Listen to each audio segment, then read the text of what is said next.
السلام عليكم ورحمة الله وبركاته دمان ولا له وايد سلامي وحان ربا إنا وحير أو كوبن أن كيراهدو مساجد بدن أو أدونك أيا لحري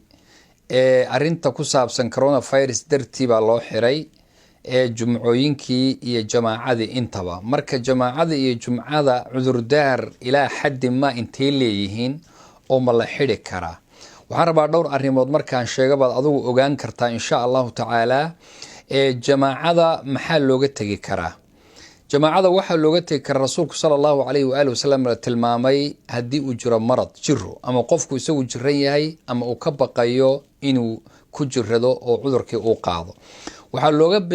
لوجة هذا كرا مدافعة الأخبثين روح إنه مسقول أباهي هاي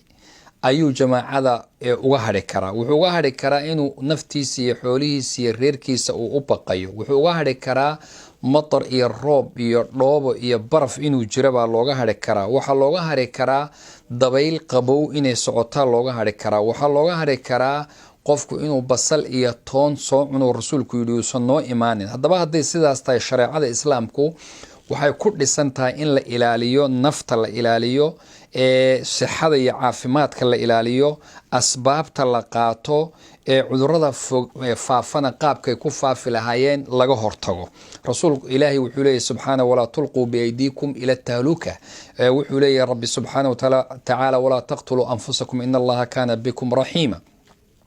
rasuulka sallallahu alayhi wa alihi wasallam wuxuu diiday xoolihi jirana in xoolo kale oo caafimaad qaba ceelkii ay joogeen lagu soo arooriyo wuu diiday waa adduunyadii baa la diiday dadkii qaar jirnaa maxaad u maleynaa qaarka kale ay u iimaanayeen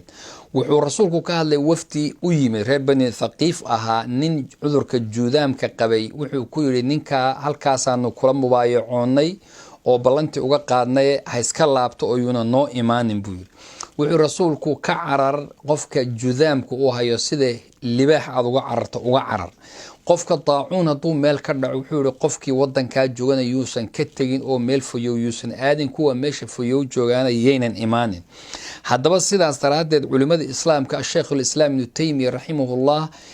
wuxuu leeyahay xitaa qofka karantiilka waxa la aragtay inta dadka la soo ururiyo dadka jiran meel isugu geeyo dadka kale laga dhax saaro inay tahay arin waajib oo laga maarmaan ah ابن القيم كتاب كيس زاد المعاد فصل دنبو وبابيي رسولك سيدو وددك أمراض قبا قدبايا وإلى لنجري هذا بناء على هذا إنه أوفرنا إن مجامع الفقه فقهاء الشريعة في أمريكا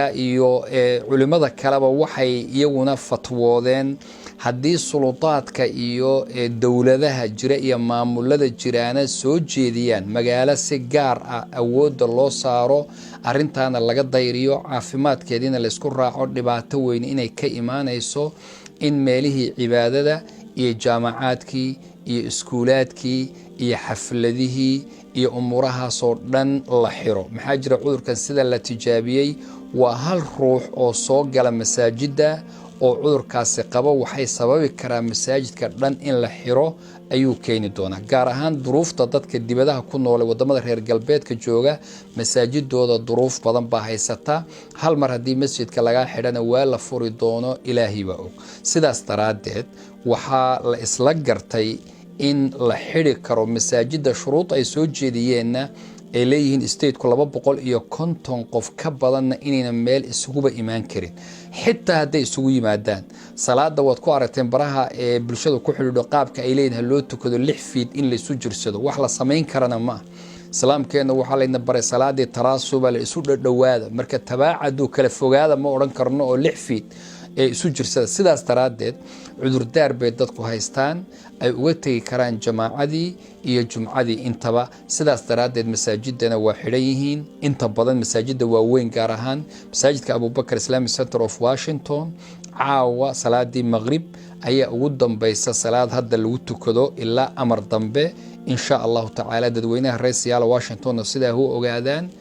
marka annaguna waa idin la wadaagi doonaa wixii update iyo wixii kolba cusub waa idin sheegi doonaa ilaa amar dambe wadcigu iska bedelayo masaajidku waa xiran yahay wax activity ama nishaad ka socda ma jiro ama dugsiye ha noqdo salaadihii ha noqdo dhammaan waxa la wixii ka socday programmadii oo dhan way taagan yihiin ilaa amar dambe. waxaan rajaynayaa waxa loo sameeyeyna waa xifdi iyo u danayn dadkeenna insha allahu tacaala, iyo cudurkan sii faafaya inaynan qayb aynaan ka noqonin. miidiyaha iyo waxyaabaha waddanka focuskeenna saaranna waxaynu ka jawaabi karna maaha. aad baad u mahadsantihiin. wajazaakum allahu khayr wabaaraka allahu fiikum. wasalaamu calaykum waraxmat ullaahi wabarakaatu.